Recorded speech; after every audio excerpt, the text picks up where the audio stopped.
what's up, internet? I am going to France tomorrow.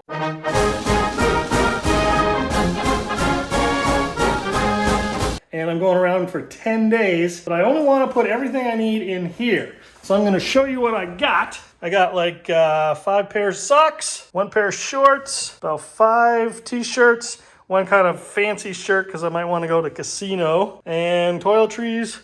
I got like a bunch of camera gear, 2 long sleeve shirts because it's going to get cold.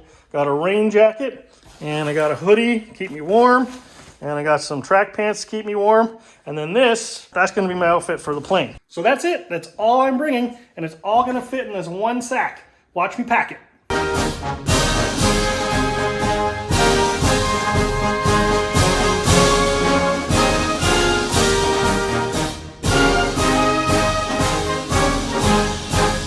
There you have it, all in the 1 sack, and there's even some room to spare. And I didn't even stick anything in this front thing yet, so lots of extra space.